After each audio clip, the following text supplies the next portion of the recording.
Kali ini saya pengen bicara tentang bagaimana sih cara mengelola mengelola anak yang temperamental, yang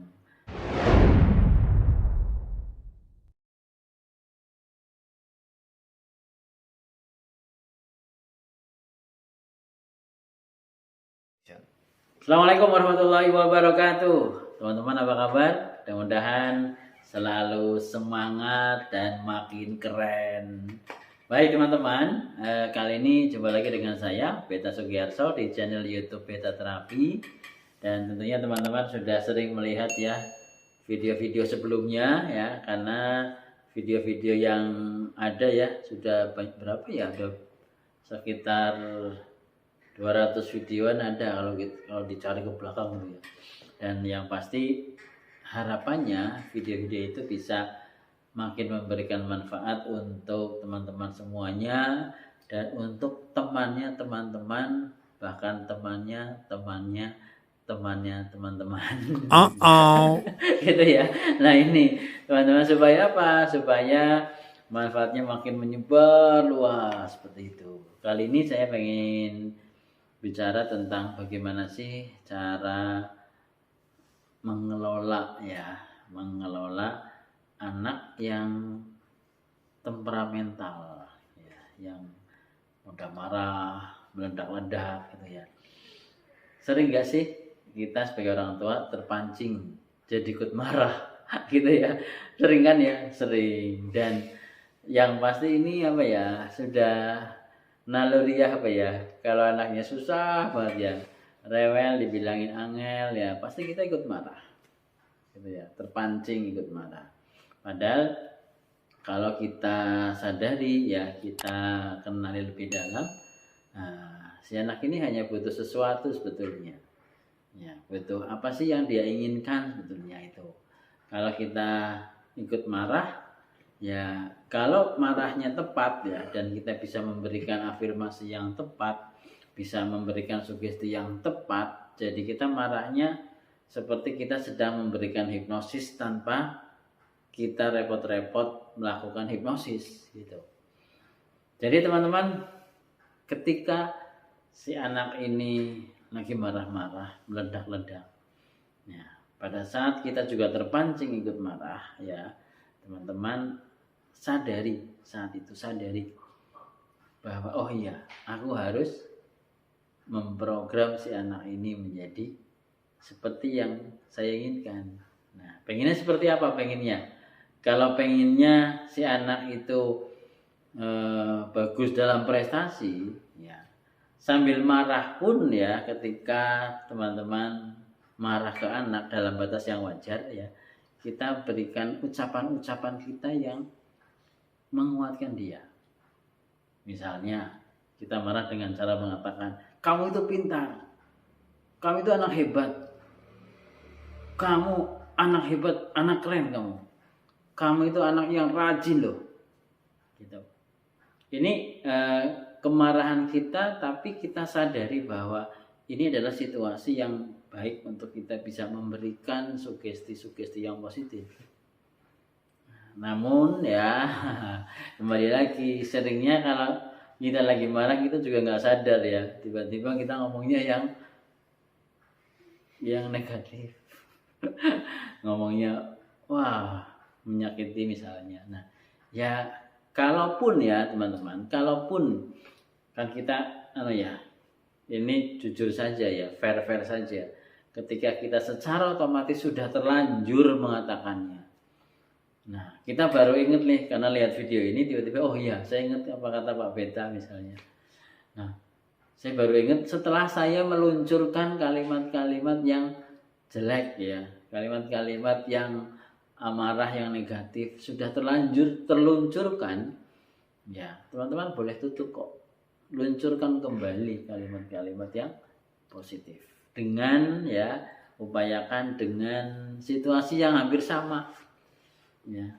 Pada saat teman-teman marah terus nggak sadar ngomong yang negatif, maka teman-teman munculkan lagi situasinya yang sama, yang kayak tadi marah, tapi luncurkan kalimat-kalimat positif yang lebih banyak. Misalnya sudah terlanjur ngomong, kau itu gimana, gitu aja nggak bisa, nggak becus gitu ya. Nah setelah itu luncurkan kata, kok inget, oh kok saya salah ngomong gitu ya. Langsung tutup dengan kalimat yang positif. Kamu itu hebat loh, kamu itu luar biasa, kamu itu bisa melakukannya. Karena kamu itu punya kemampuan, kamu itu anak yang rajin, anak yang telaten mengerjakannya. Kamu itu punya jiwa yang kuat, semangat yang hebat, dan mental kamu itu mental juara loh. Nah, kita sambil marah ngomong hal-hal yang positif itu.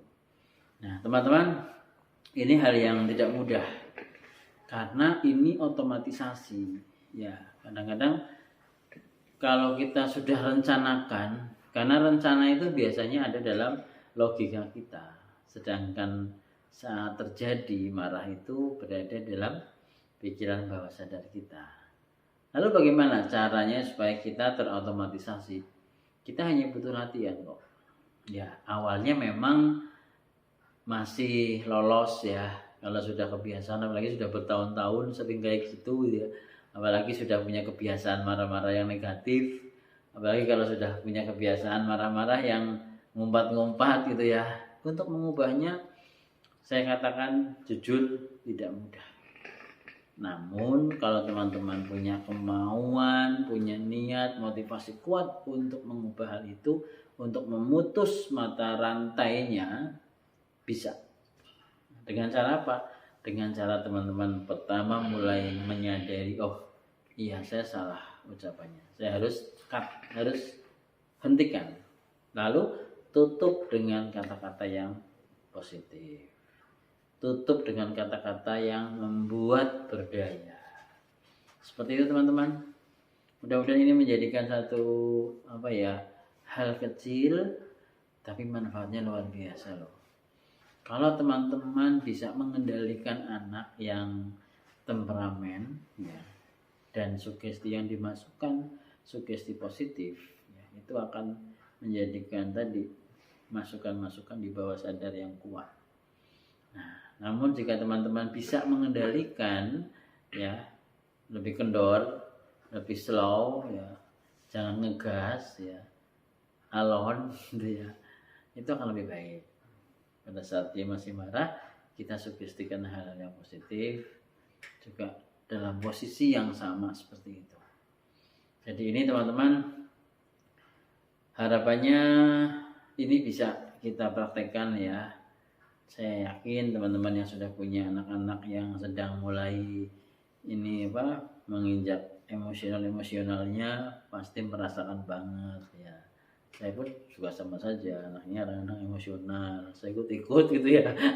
Tapi karena saya sadar juga, oh iya saya programmer ya. Nah ini kesadaran ini harus kita tanam terus gitu ya, supaya apa? Ketika kita sadar bahwa oh iya saya programmernya, maka saya harus kembali memprogram terus seperti itu.